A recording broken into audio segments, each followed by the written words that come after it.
Salve, galera! Tamo no ar, tamo juntos, de volta aqui nessa sexta-feira. Sextou mesmo, hein, galera? Tem fim de semana aí já batendo a porta, tá começando o fim de semana, um ótimo fim de semana para todo mundo. O Fluminense joga nesse sábado contra o Atlético Mineiro, vai ter que jogar fora do Rio de Janeiro, porque tem show, mega show da Madonna em Copacabana, e aí o Fluminense teve que sair da cidade para mandar seu jogo contra o Atlético Mineiro, lá no Espírito Santo, pedreira contra o Galo, que já está viajando para o Espírito Santo, já foi para lá, né, para pegar o Fluminense e tentar manter a sua vice-liderança do Brasileiro, ou quem sabe até chegar à liderança.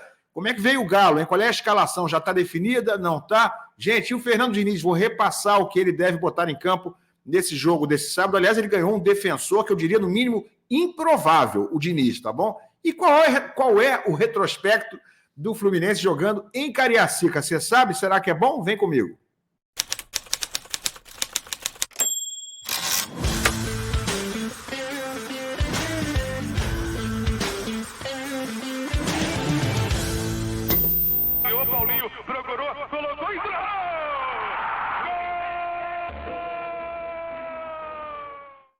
Tapete Vermelho, seja muito bem-vindo. Chegando e fazendo o protocolo do canal Ilan FC. O protocolo é esse aqui, é largar o like e é você se inscrever no canal. Se você não é um dos nossos 30 mil já inscritos, ou quase isso, estamos pertinho disso. Muito obrigado a todos que puderem se inscrever, que puderem deixar o like. É tudo grátis, é 0800 e me ajuda bastante. Tá bom, gente? Olha aqui, vou começar falando para vocês sobre uma notícia envolvendo Fernando Diniz, minha gente. Apareceu um advogado para ele, meio improvável. Você lembra do Danilo, jogador da seleção brasileira, que no fim do primeiro jogo que ele fez defendendo a seleção sob comando do Dorival Júnior, ele deu uma entrevista no fim, polêmica, virou vídeo até aqui no canal e em muitos lugares por aí, deu uma entrevista polêmica dizendo, olha, é só fazer o simples, é só botar cada um jogando no seu lugar, futebol não precisa ser reinventado. E aquilo foi interpretado por muita gente, por mim inclusive, como uma clara indireta ao Fernando Diniz, o antecessor, que não teve uma passagem boa pela seleção, teve resultados, na verdade, muito ruins. Pois é, o Danilo, por coincidência ou não, acabou dando uma entrevista, a ESPN está aí na tela, de uma certa forma, defendendo o Diniz. Olha aqui, uma das aspas ditas pelo Danilo. Todo treinador precisa de respaldo daqueles que estão acima dele e de tempo, principalmente para implementar uma ideia tão diferente e ambiciosa como é aquela do Diniz em se tratando de futebol. É impossível trabalhar numa seleção tão grande, com tanta pressão midiática, sem ter uma segurança, disse o Danilo. E ele continua. Claro que a indefinição sobre o futuro atrapalhou. Acho que foi um grande erro. Já falei com o presidente, com o Edinaldo, presidente da CBF. Não tenho problema em falar abertamente. Foi um grande erro de planejamento e de tomada de decisão. Acho que atrapalhou muito, se não quase tudo, aquilo que poderia ser o trabalho do Fernando Diniz à frente da seleção brasileira. Aqui a foto do Danilo, né? Que se manifestou, é capitão da seleção brasileira, e ele se manifestou a favor do Diniz. Repito aqui, não deixa de ser uma surpresa pela entrevista que ele tinha dado depois do jogo que foi comandado pelo Dorival Júnior, e ele está se referindo naturalmente àquela situação de indefinição. A seleção estava esperando o técnico estrangeiro, o Ancelotti, que não veio, que ia vir, mas não se sabia, se viesse o Diniz sairia ou não sairia, enfim, aquela indefinição completa em que o Diniz estava ali como interino.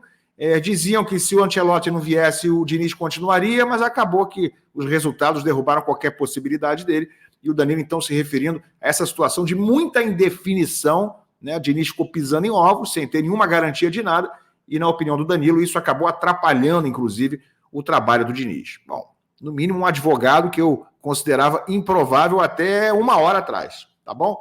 Gente, vamos falar do jogo entre Fluminense e Atlético Mineiro neste sábado, né? Jogo que abre a rodada. Eu vou botar para você aqui como é que está a classificação, para vocês verem onde está o Atlético Mineiro na classificação atual do campeonato. Olha aí, ó. Tá aí, ó. Só tem o Botafogo à frente, líder com 9 pontos. O Atlético é o segundo com 8, 2 vitórias e 2 empates.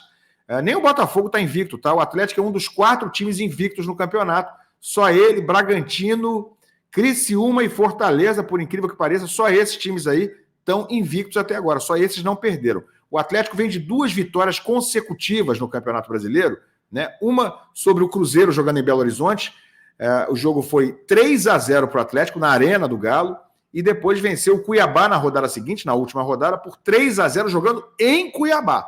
Então, 2 vitórias seguidas por 3-0, uma em casa, outra fora, enquanto o Fluminense vem de uma derrota também por 3-0, uma derrota feia, acachapante, contra o Corinthians. E lembrando que essa semana o Galo, além dessas 2 vitórias do Brasileiro anteriores, conseguiu uma vitória importante no jogo de ida contra o Sport Recife pela Copa do Brasil. Então vem muito embalado, vem muito cheio de moral esse Atlético Mineiro que já viajou para o Espírito Santo.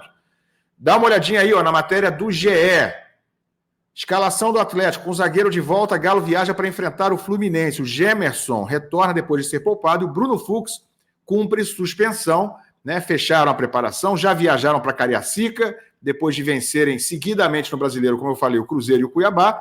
O treinador tem rodado a equipe pela carga de jogos. Gemerson, que retorna após ser poupado, tende a reassumir o lugar entre os titulares no ataque. Pode ser a vez de Paulinho, se Deus quiser, né, galera? Oremos para que o Paulinho seja poupado. Mariano é uma possibilidade para a vaga do Sarabia, também pela sequência de partidas. Mariano é aquele velho conhecido dos tricolores, lateral direito, campeão brasileiro pelo Fluminense. Né? Então, Mariano pode estar em campo amanhã, pode ter o Scarpa e o Mariano como dois ex-tricolores em campo.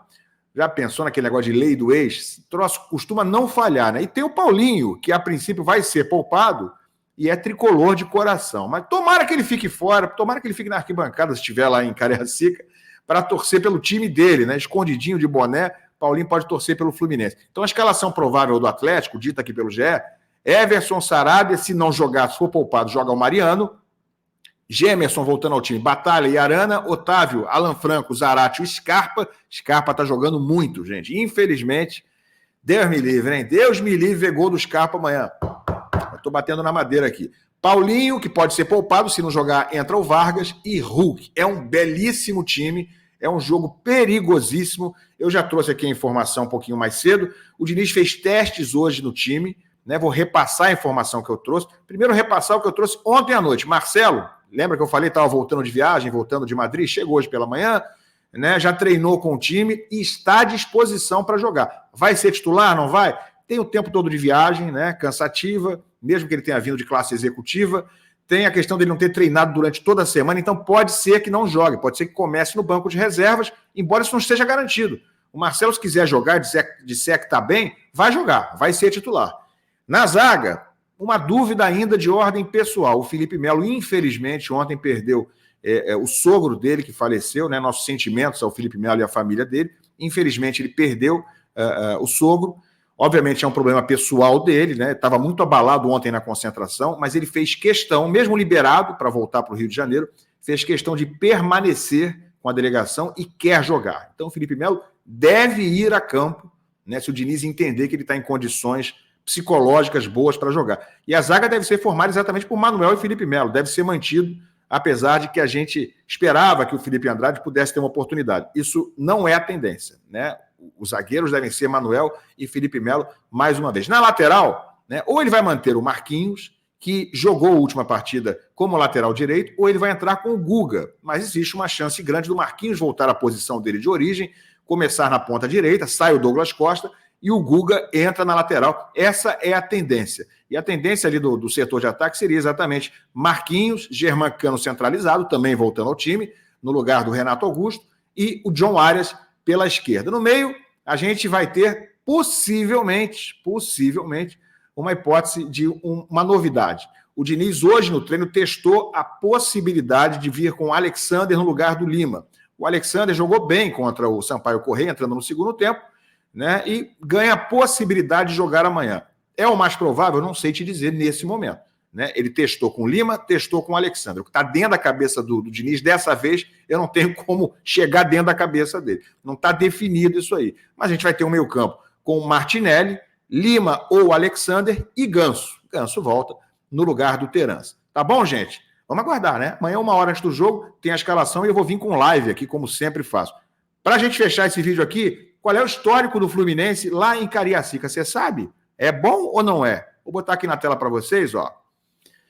Qual é o retrospecto do Flu? Está aí na matéria do Netflu. Confira os números do Fluminense atuando no estádio Kleber Andrade. O Fluminense, ó, o Tricolor, fará sua 11ª partida, aliás, no campo capixaba. É bonito, né, cara? Esse estádio lá, o Kleber Andrade, tem uma modernidade, parece um disco voador, tem essas cores dentro. Eu gosto muito e estou, assim, apreciando o estádio, porque é um dos poucos que eu não trabalhei, né? Trabalhei como repórter na TV Globo, na Rádio Tupi, depois no Fox Sports, mais como apresentador, trabalhei na Manchete nos anos 90, trabalhei em quase todos os estádios do Brasil, para ser bem simplista em relação a isso, mas não trabalhei no Kleber Andrade. E aí eu fui olhar aqui a lista de jogos e pensei, por que eu não trabalhei lá? Por que eu nunca fiz um jogo lá? Olha aqui a lista de jogos do Fluminense, dos 10 jogos que o Fluminense já fez lá. São ao todo 5 vitórias, 2 empates e 3 derrotas. Aproveitamento de 56,67%. Então, galera, 5 vitórias, 2 empates e 3 derrotas. O Fluminense ganhou metade dos jogos, metade dos 10 jogos que fez lá. Não é ruim. Só perdeu 3 e empatou 2. Aí tá aqui a listagem de jogos. Aí eu entendi porque eu nunca fiz jogo lá. Porque os primeiros jogos que o Fluminense fez no Kleber Andrade foram em 95. Eu, nessa época, era repórter da TV Manchete. A TV Manchete não cobria o Campeonato Brasileiro, não tinha os direitos, né? E aí, em 99, fez mais um. Nesse ano de 99, eu estava indo para a TV Globo, mas ainda não fazia jogo, porque isso aí foi antes, 2 meses antes de eu ir para a TV Globo. E aí, cara, só voltou a fazer jogo lá no Kleber Andrade, o Fluminense, em 2015. Olha aqui, ó. Essa vitória sobre o Avaí por 3-1. Eu já estava na Fox como apresentador, já não era mais repórter, enfim, não poderia ter feito nenhuma transmissão ali, né? Então, cara, os anos em que eu fiz transmissão na Globo, de 2000 até 2009, 2008, o Fluminense não jogou lá. Senão eu teria certamente participado de alguma transmissão do Fluminense lá. Mas, galera, ótimo retrospecto, né? Num belo estádio. Tomara que esse estádio, assim como já deu, podemos chamar assim, já deu sorte no jogo da quarta-feira, onde o Fluminense fez uma partida razoavelmente boa, melhorou, né? Deu para pelo menos encher a galera de um pouquinho mais de esperança. Tomara que esse estádio traga sorte nesse jogo de amanhã. Vai ser um jogão. O estádio deve estar cheio. A torcida do Atlético Mineiro também é grande no Espírito Santo. Vai ter estádio dividido e tomara, né? Tomara que o Fluminense faça um grande jogo, porque a parada é duríssima. Favorito, que entre nós é o Atlético, né?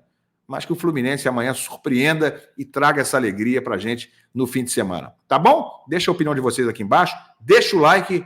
Valeu, galera. A gente se vê. Bom fim de semana.